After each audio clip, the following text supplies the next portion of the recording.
Good morning, everybody, and welcome to topic 2 of our Palliative Updates series for 2021. I would like to introduce to you Dr. Celia Palmer, who will be conducting our talk today on nausea and vomiting in palliative care. During the webinar, if you have any questions that you would like to post for Dr. Celia or her colleagues to answer at the end of the session, please click on the Q&A at the bottom of your screen and you'll get a little window where you can post questions, which we'll go through at the end of the session. So I hope you enjoy our webinar today. If you have any general questions, please post those in the chat function and we will come back to you and reply to those.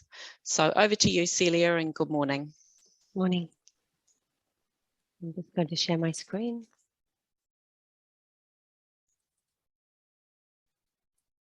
Hopefully you're all able to see the first screen now. Morning, everybody. I'm sorry that you have to put up with seeing me because out of my window this morning I can see a beautiful magnolia tree lit up by this morning sun, the beautiful buds and leaves. So I think it feels like a big antidote to nausea and vomiting this morning. So this morning I decided to title the talk, How Hard Can It Be? Mainly because I think that on the face of it, it can seem quite a simple symptom to rectify, but it opens up a whole breadth really of palliative care approaches. So hopefully you'll see that as we go along through the talk. So in my talk, I'm going to talk about, just going to give you an overview of what we're trying to achieve today, talk a bit about the background to nausea and vomiting and the pathway, and then we're going to talk about different patterns of nausea and vomiting that we see in palliative care and their respective interventions and the medications that we might provide. I'm going to go through a case study. It's not an actual patient, but it's pulled together from different patients so we can highlight a number of different issues in the study.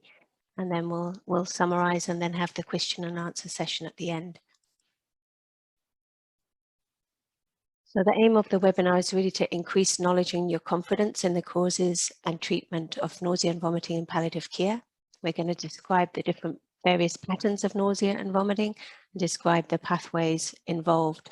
We'll consider investigations and interventions that you might want to consider and think about the different choice of antiemetics and why we would choose particular ones. Probably, hopefully address selecting the appropriate first and second line antiemetic regime. So the background, why is it important? It is a common and debilitating symptom. It does affect people on a daily basis. Their quality of life often means people don't feel like going out. They won't feel like eating, not feeling like doing much at all. So a huge impact on quality of life and affects many patients with advanced cancer, but also many of our patients with non-malignant disease also suffer from nausea and vomiting, for example, are renal patients. And on the verge of that is also patients with something like heart failure and COPD who also might struggle with retching and expectoration. And usually in palliative care, there is a single cause, but not always. It's ranked by patients as a highly distressing symptom and often more so than either pain or breathlessness. So just to think about some definitions, because often when we ask a patient about nausea, it means different things to different people. So it's useful to get a bit more idea of what exactly is going on with our patient. Is it really nausea, which is really what we describe as an unpleasant feeling of the need to vomit, and that often accompanied by autonomic symptoms? Is it more of a retching where people are sort of have that labored spasmodic movements of the diaphragm, but they're not actually vomiting? Are they vomiting, and how does that relate to the nausea? Or is it regurgitation, for example, where food stuffs is coming back up? Apologies for the slide at this time in the morning. This is what comes up when you Google vomiting. So essentially, nausea and vomiting is a primitive defense mechanism against toxins ingested. So it's mediated by a number of approaches. So our first approach is to try to identify if we shouldn't take that toxin in. So that comes from the higher centers often sight, smell, and taste, and it may be a learned response that we've had in the past. The second body's defense is really with receptors in the upper gut to check, is this thing coming in a toxin that we really don't want, and should we be triggering vomiting? The chemoreceptor trigger zone, which is on the floor of the fourth ventricle, which has blood flowing over it, which also can detect toxins in the blood. And also our vestibular system, which be detecting things, cerebellar disorders or vestibular labyrinthal dysfunction.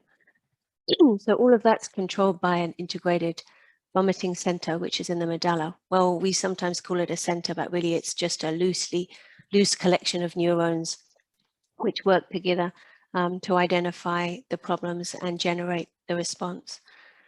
So this vomiting center or collection of neurons gets stimulated by input from the pathways that we've just described above. And does involve specific neurotransmitters.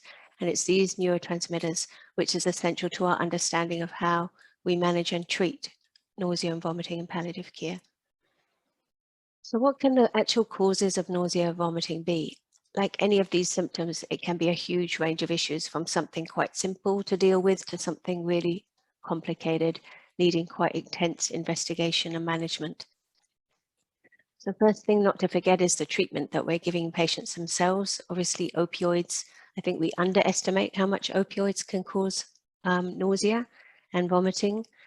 Chemotherapy is a classic cause, and we often call that chemotherapy-induced nausea and vomiting, and the treatment of that has improved rapidly in the last years, but there's still patients that we find refractory to the standard management, other medication, and radiotherapy, especially to the gut area. So that's our treatment causes.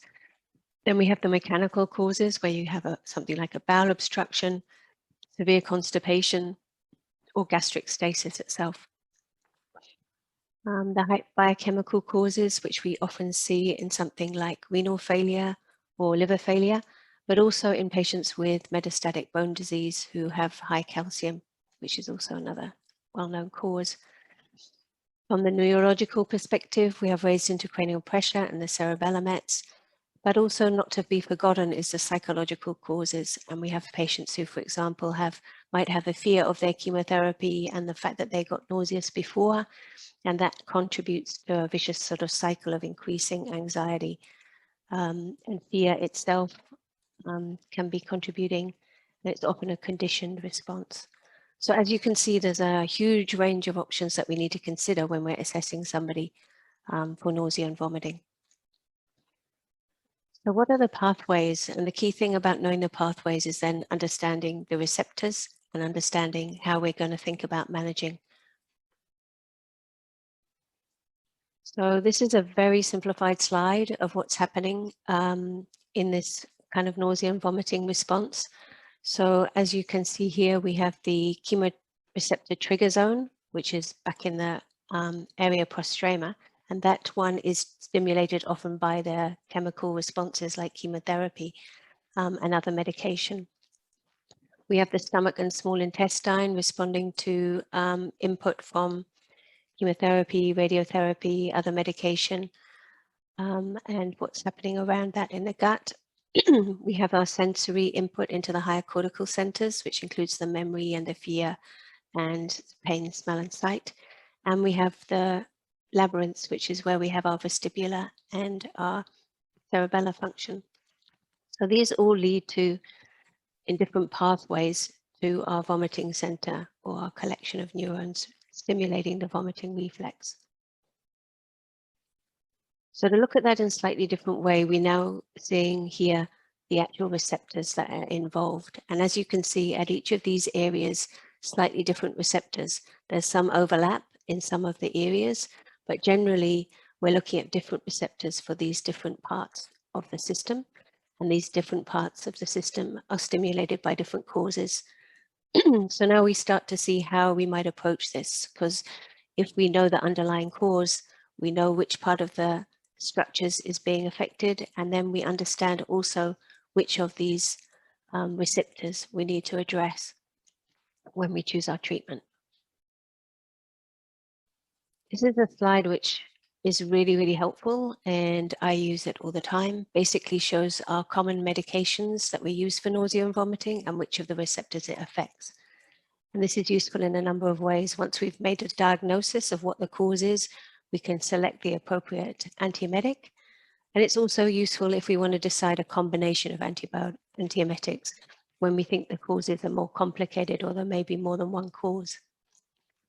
But each of these, as you can see, identifies the different receptors that medication addresses. There were also other, thank you, I'm just getting a glass of water. There were also other medications which may be helpful in different situations. Dexamethasone, octreotide in bowel obstruction, and erythromycin again. Sometimes antacids might be useful because if the cause is gastritis, laxatives obviously for patients who are constipated, and then we've got the whole fear and anxiety where areas like things like relaxation, sedation, and possibly acupuncture come into their own. So you can see the breadth of things that you're thinking of and the breadth of management that you might be choosing from. Like anything in palliative care, the phrase that I often hear is that it's about meticulous assessment and going through meticulously exactly what's happening to the patient. And I think that that's particularly true of nausea and vomiting. Because of the language of nausea and vomiting and what that means to different people, it's very important to distinguish between exactly what's happening. So exploring the phrase and the meaning and understanding exactly what's happening to the patient is really useful. Knowing how much they're vomiting and what the content of that vomit is, how frequently, and its relation, for example, to food is really useful. Obviously, we need to know about the bowel movements because constipation is such a frequent cause, especially with us loading patients up with opioids, which will contribute. So we're wanting to record both the severity of the nausea and vomiting, what precipitates it, and what might help, any relationship between the two, and as I said, relationship with food. We need to look at what medication the patient's on because that's clearly could contribute, as we've seen. Are they on chemotherapy, for example? And then examination is also important. Sometimes it's important to examine the mouth. Sometimes candida infections can be a cause of the nausea. Examining the abdomen is always useful and identifying if there's any epigastric tenderness. Fungi if required in case of you're thinking about intracranial pressure, increased intracranial pressure. And you may well need to do a rectal examination. So the sort of investigations that we might be considering, as I explained, biochemical causes are a huge contribution. So we might be wanting to look at their renal and liver function. We may be wanting to look for a calcium, and we usually need the adjusted calcium as well. And we might want to even go as far as having an X-ray to check about that constipation. If we're considering bowel obstruction, then we might be considering whether we need to do a CT. And that I'll come to that more detail later. So we've done our assessment, and then we're thinking about the management. Well, really, we want to decide on a cause. So the main reason of our assessment is to pick our cause or likely cause or causes of the nausea and vomiting. Then at this stage, the first thing we can do is correct what's reversible. So clearly, if they've got constipation, that's our first aim to sort of work on that. If they've got infection, if it's cough, if it's hypercalcemia, then we can treat that. So is there anything reversible that we can manage? It may be about a medication and changing that. Obviously, with using something like opioids, you're not going to be able to just stop the opioids. So it's more about managing that constipation that results and how we manage the laxatives. Don't forget non-drug treatment, because a lot of people who we work with are interested in knowing non-drug treatment, and even if it's contributing to the whole holistic kind of offer of management, then it's useful to do. So as I said before, the drug treatment will depend on the pattern and the cause of nausea and vomiting. So to, in a way, summarize what I've just been saying, we need to be able to recognize these patterns of nausea and vomiting, and that helps us identify the likely cause. Once we understand the cause, we can look at the mode of action of commonly used antiemetics and sort of match the two. So prescribe the most appropriate antiemetic for the cause. And finally, we need to choose the most appropriate route. If somebody is vomiting constantly, they're not able to take their medications, we might be tipping them into a pain crisis unless we decide to change their route from oral. And then obviously negotiating with the patient to see that they're happy with our approach and what's happening next.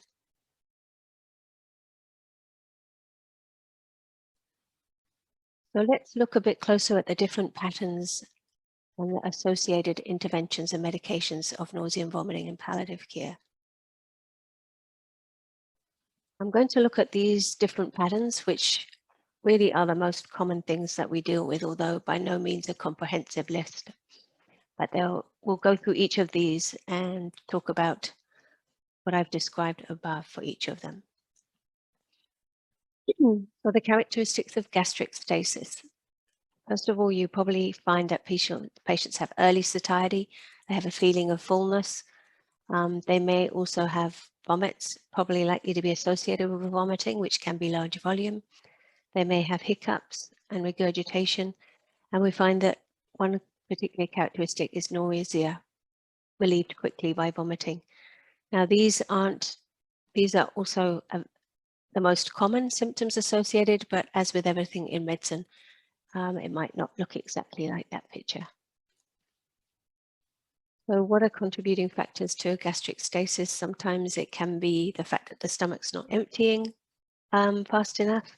It may be that actually there's compression of that outflow, which often for our patients is through tumor or enlargement of surrounding organs or inflammation of surrounding organs or ascites. And thirdly, and again, commonly drug side effects.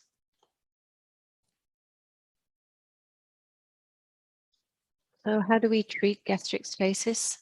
We can definitely recommend reducing the volume of oral intake, asking people to take food little and often.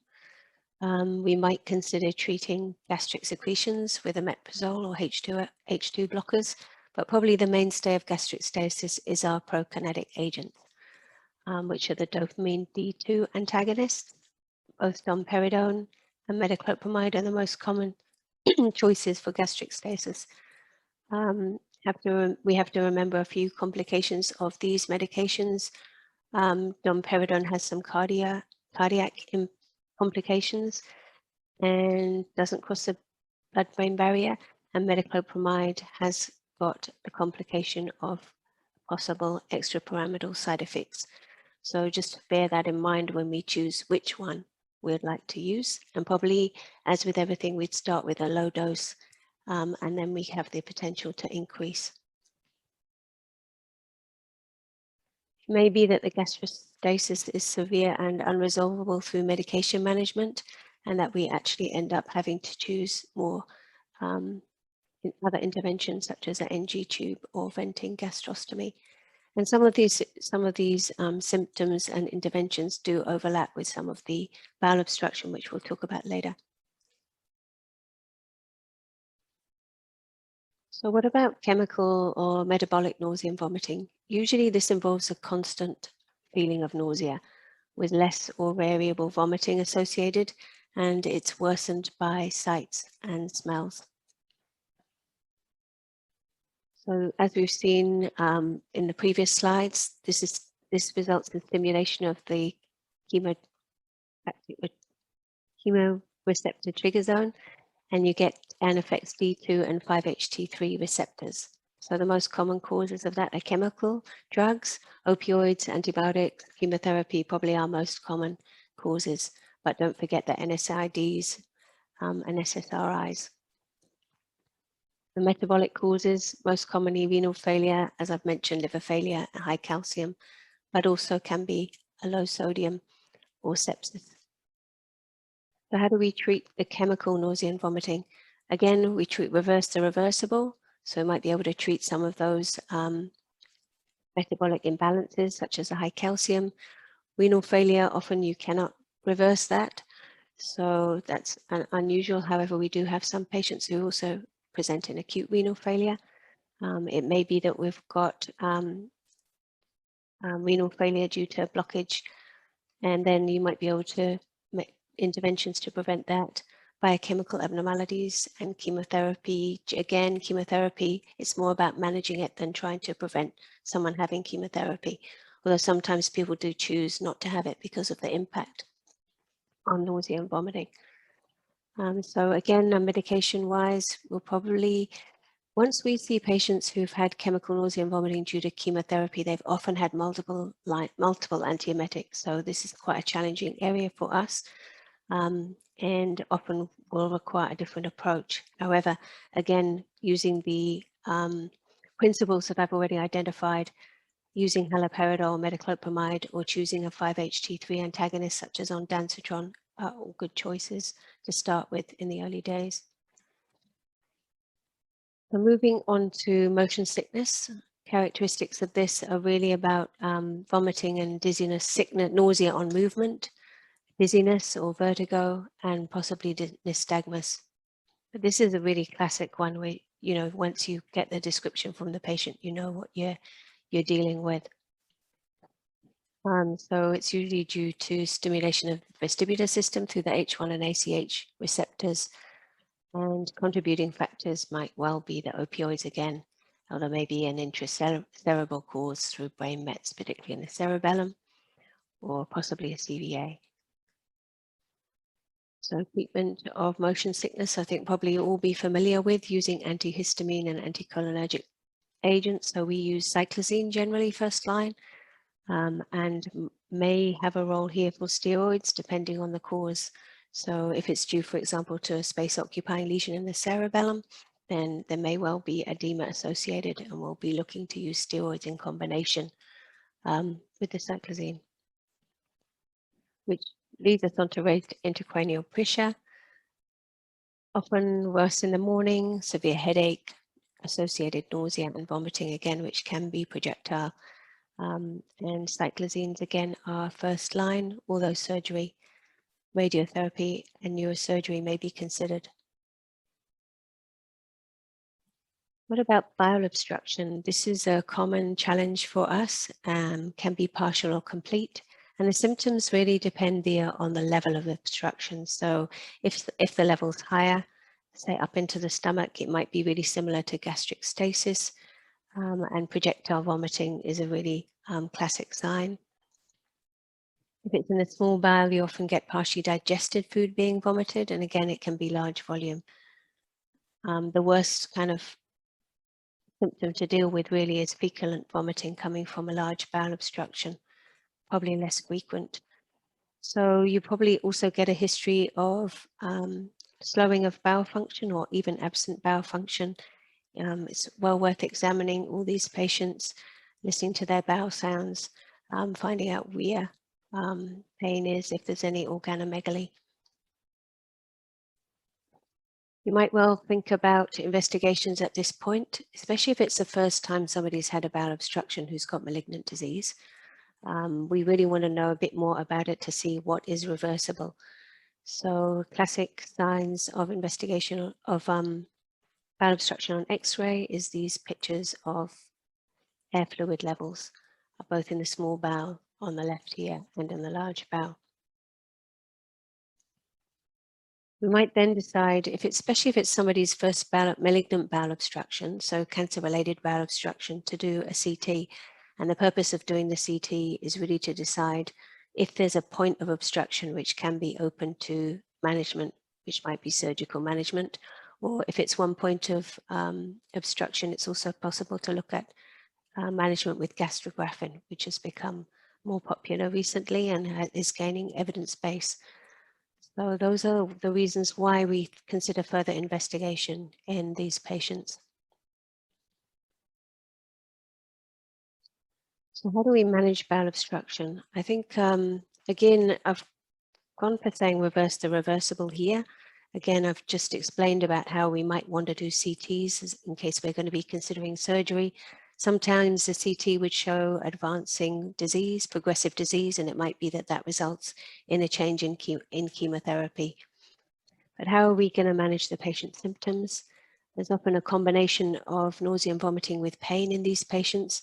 So it's how we manage the pain, whether we need to give them a prokinetic. So the first thing we try, probably the first line management, is a prokinetic. So in that case, we're trying to get the bowel moving again.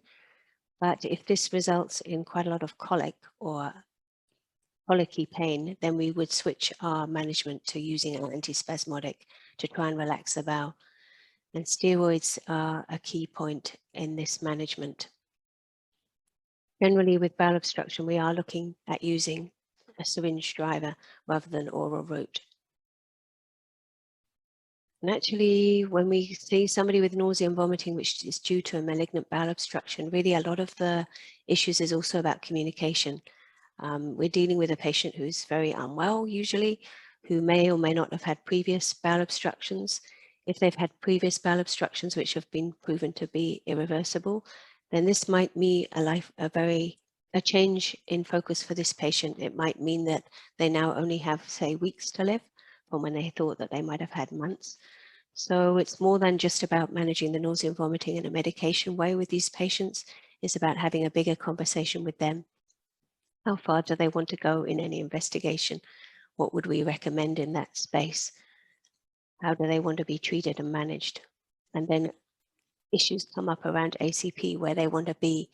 Does the family aware that this sign, that this, what seems something that could be reversible of nausea and vomiting and not able to open your bowels, could mean that their life's very much, expectancy is much shorter.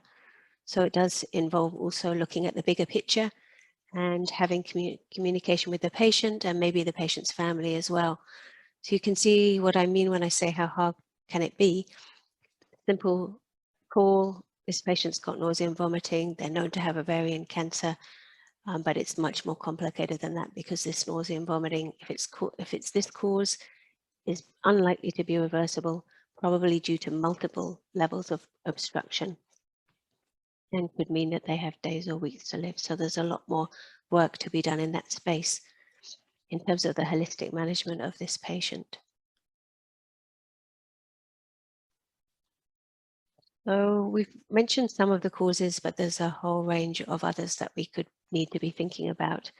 And sometimes it's a cause which is unrelated to their primary diagnosis. It's always worth remembering that. I had a patient who had a colitis for a long time and was newly diagnosed with a cancer, and she'd been on the ward for a few days now with pain, nausea and vomiting, pain and nausea predominantly, and everybody had gone through what needed to be, what they could think of for cancer-related treatment, but actually it was her colitis that was playing up and she needed some steroids.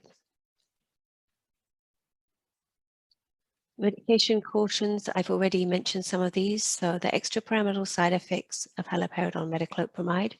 So I wouldn't recommend using those medications together. There are many warnings about metoclopramide outside of palliative care.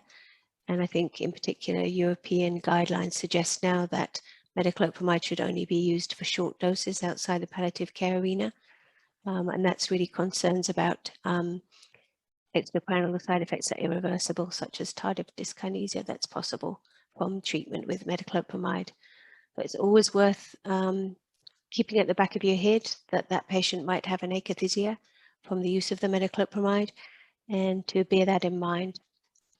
Sometimes what can happen is that people start getting those side effects and they're thought to need more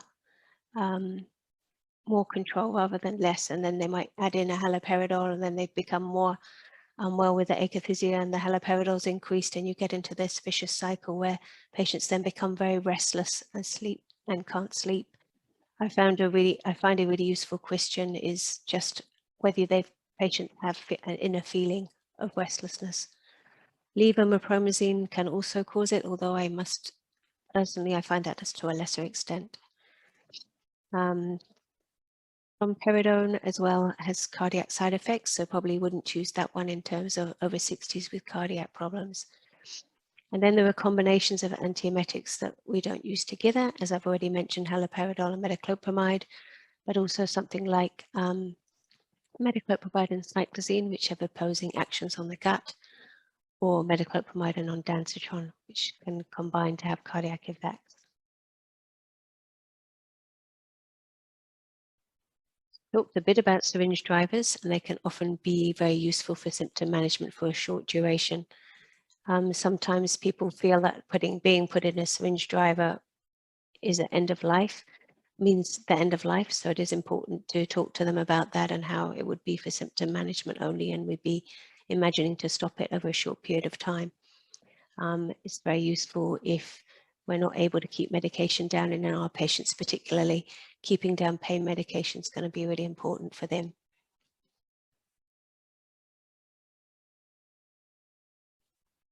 So I'm going to go through now a case study. It's an amalgamation of different situations just to illustrate some of these points that I've been making and practically how we can move forward. So this patient, a 46-year-old woman with a localized ovarian malignancy. She'd previously been fit and well and had, for her diagnosis, she was presenting initially with some abdominal pain to you in palliative care. She was being seen by oncologists, and it was at the stage where she hadn't yet been started on chemotherapy. She was complaining of nausea. And what was going through our heads at this stage, and what might be the possible options? Like anything in medicine, you could have the whole remit of causes could be relevant here. What we found about this, on further questioning for this 46-year-old woman, was that she had previous gastritis, and it usually affected when she had stress or was worried and anxious about things. And our plan for her ended up being to manage her with omeprazole, and also just general discussion and explanation of what was going on for her and the support that we could offer her through the next wee while. She responded to the omeprazole. She went on to commence chemotherapy. We didn't hear from her for a while, and then several months later, her nausea returned again. What we know about this nausea was that it was much worse. It was still constant. And she came to see you, and you were kind of concerned about her because she seemed much more unwell. This nausea was constant. It wasn't associated with any vomiting. So you started to wonder about whether this might be due to a biochemical metabolic cause. So the plan was to get some urgent blood tests done, and switched her to gave her some haloperidol to try to manage that nausea in the meantime with the urgent bloods. Those blood results came back and she was in renal failure. So this led to a hospital admission, which revealed that she had actually got a bilateral hydronephrosis. She had extensive intradermal disease and really rapid progression. So this young woman ended up with ureteric stents, and her urease came back to normal. Unfortunately, her chemotherapy stopped due to disease progression. Several weeks passed with her at home, enjoying a more normal lifestyle. Unfortunately, then you find that nausea returns, but this time it's associated with large volume vomiting. So what sort of things are we thinking, going through our minds now, and what might we think about doing? Well, we know this lady has ovarian cancer with extensive intra-abdominal disease, and those was therefore very high risk for having a bowel obstruction, and that would have to be top of our list for trying to exclude in this case. And certainly that seemed to correlate with her examination, where she had a large liver at this stage. She had lumpy, malignant feeling nodules in the peritoneum, and she also had not opened her bowels for about 5 days. So the first approach for this was to try her with a prokinetic to try to get her bowel working again, and also steroids to reduce the inflammation in that gut wall. And these were given through a subcut driver because she could no longer manage without. And this was our first line for the management of her bowel obstruction. Since she had become so unwell, and since we knew that she had widespread peritoneal disease, it wasn't felt that she would be a candidate for intervention, such as surgery or any other intervention for surgery for her bowel obstruction. So no CT was organized. Her condition was deteriorating, and over the next few while, her nausea and vomiting got worse, and she started getting abdominal colic. So now we're concerned about which way we're going with the bowel obstruction and how we're going to get on top of these symptoms. And clearly the metoclopramide was starting to contribute to colic now for her. So we're going to have to think about switching our medication regime. Usually at this stage, then we would think about rotating to resting the gut. So using something like buscopan, stopping the metoclopramide, and instead of the metoclopramide, we might put back haloperidol into that pump along with the buscopan. Octreotide is also a very useful drug in bowel obstruction, especially when it's large volume vomiting, because we can slowly up titrate that to manage the amount of volume that she's got. At this stage, we had bigger discussions were needed to talk about further investigation or possibly further intervention such as the NG tube.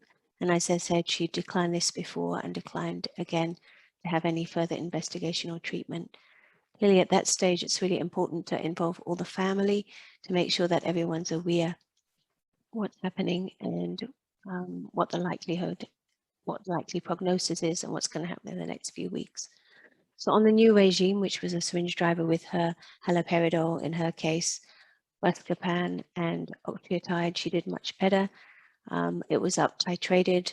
She was still vomiting every few days, but her symptoms were much improved and she felt that that was manageable. She had ongoing deterioration, however, in her function. Nothing else was reversible, and she died comfortably at home. That's sort of a bit of an illustration of how hard it can be, the range of nausea and vomiting symptoms we're dealing with, the range of implications of nausea and vomiting we're dealing with, and the sort of things we might be considering when we're seeing our patients. So in summary, there's often a single cause, so 66% of the time there's a single cause, but obviously that still leaves a significant amount with multiple causes.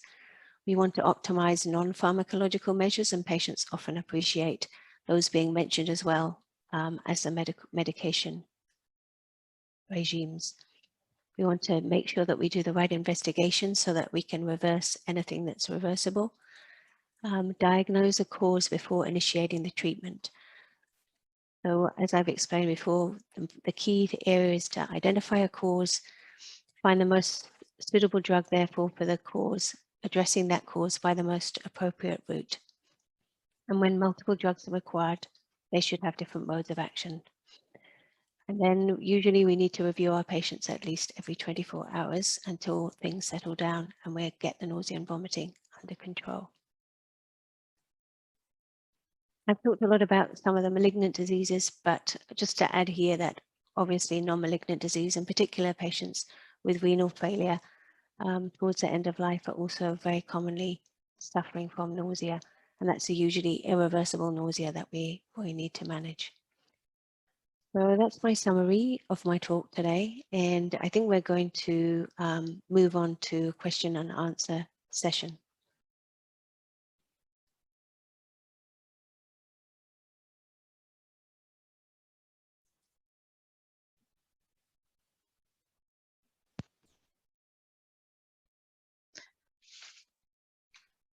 Thanks, Celia. We're just waiting for Laura to join us. We've got a few questions that have come in. So the first question that's come in is, what is the role of CBD oil or THC, more frequently patients are asking about this as an option.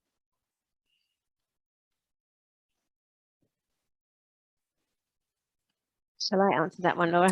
I think so, if that's all right with you. I'd just like to say welcome to Laura Deacon as well, who's also palliative care specialist working with us at West Auckland. She trained in the UK and has joined us recently, which has been great. So we're going to try and address these questions together. The question of the cannabinoids is a controversial one. The evidence base is relatively light, although I think in terms of nausea, it's stronger than in terms of pain. So I guess because it's an area where evidence isn't strong, it's very much more a clinician, has become a clinician decision, individual clinician decision. So especially with something like nausea, if somebody's keen to try a cannabinoid and they don't, I mean, money isn't a difficulty for them, then I would definitely think about trialing that. My experience with it is that it can be good for relatively mild nausea, but once things get more problematic, then it definitely needs a combination to be combined with other drugs. I always ask patients, the other thing I always say is if patients are going to try cannabinoids recreationally, could they let us know that they were going to do that, just because that can obviously have an impact on their symptoms and also interact with the other medications we're prescribing for them. So that's the other thing I always ask when we talk about this. Yeah, good point. Thanks, Laura. Thanks, Celia. So how long should antiemetics be trialled before deciding they're not working? So I think that's a really good question, and one that quite often comes up. I think there's definitely a balance in this. So we want to make sure that we're giving things a good trial when we try something. So as Celia said, we try and work out what the cause of the vomiting is or the nausea is and go with the most appropriate antiemetic choice. But there's a distinction, I think, between giving something a good trial and pursuing something that's not working for too long. And so the rule of thumb of reviewing at 24 hours seems very appropriate to me. I think the other thing we need to be sure about is that the patient is taking something regularly and not just taking an occasional tablet, because we know that sometimes is the issue that we find. And also making sure that we've gone for the right route. So making sure that the oral route is still the right and most appropriate one. Because actually if vomiting is the predominant symptom, clearly they're not going to be absorbing whatever we give them orally. So it's always reviewing that, I think, as well. But I think if at 24, 48 hours you're not achieving the desired symptom result, you either need to think about adding another antiemetic or completely reframing what you're doing and trying a different antiemetic altogether. Thanks, Laura. There is one additional question that's been posted in the chat. Laura, if you might be able to have a look at that one. Yeah, of course. Yeah, so I think this was asked by a pharmacy colleague of ours. So I think particularly when Celia was talking about the use of antiemetics in bowel obstruction, the question was, is your choice of levomepromazine, cyclizine or haloperidol at this stage, which I think is if a prokinetic has failed, partly due to the sedation effect? So that's a good question. We know that levomepromazine especially can have quite sedating effects for patients, and at higher doses we do use it for agitation. I think it may have a double effect for some patients, but the primary intent of those medications is still the nausea and vomiting management. Certainly I think haloperidol is less sedating than levomepromazine in my experience. But for some patients that may be a dual benefit if they are particularly distressed as well by what's happening. Yes, and I think we probably would say that in that case for haloperidol would probably be more first line, and we would use the levopromazine second line if the haloperidol wasn't working. I think that's would be general practice. And probably that is partly because we know that levomepromazine is more sedating. So there is that point about it, but definitely most people would use haloperidol first unless there's a reason not to use haloperidol. Thank you. So 2 more questions. We have what antiemetics could be used in combination for additional benefit? Yeah, so I think I covered some of that in my presentation. So I think it's always useful to go back to the principle around the receptors and see what medication you're offering and which receptors it's addressing. And in that case, you can combine ones which may have functions on different receptors. Obviously, there's the issue that I raised about some combinations that you don't want to use, which is important. And hopefully, if you're able to go back to the slides, you'll see which those are. Obviously, it's also, I think, an area where you're thinking about those other medications, such as something like a steroid, where you're bringing down inflammation, associated inflammation, for example, in bowel obstruction, which can also contribute an anti-nausea impact, or something like managing with omeprazole for something like a gastritis, which might be there alongside when there's multiple causes. So I think the key issue there is to make sure that they're complementary in terms of their action and that there's not a drug interaction. I don't know if you want to add to that, Laura. Yeah, no, absolutely. I think it is always thinking about the mechanism. Quite often we do see patients having a prokinetic and something that slows the bowel, and obviously they have counterintuitive functions. So it is just making sure that they do work in a complementary way, I think. Thanks. So last question that we have today, what antiemetic is used for just in case prescribing at the end of life and why? Yeah, you do that one, Laura. We know that when we're thinking about common symptoms at end of life, nausea is something that can come along at the end of life. And really, I think that's a lot to do with the metabolic changes we see as somebody enters the last phase of their life. So with that in mind, when we look at things like anticipatory prescribing guidelines, usually we're recommending something quite broad spectrum. So commonly that's haloperidol, because that works, as Celia has shown you, on multiple receptors and therefore multiple causes of nausea and vomiting. And I think that's particularly because we can't always predict the exact scenario for that particular patient. So that's helpful to have in anticipation.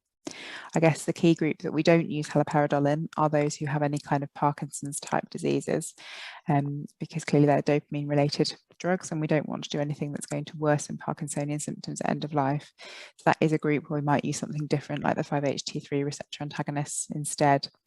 But as a general rule of thumb, haloperidol would be our usual go-to first line at end of life.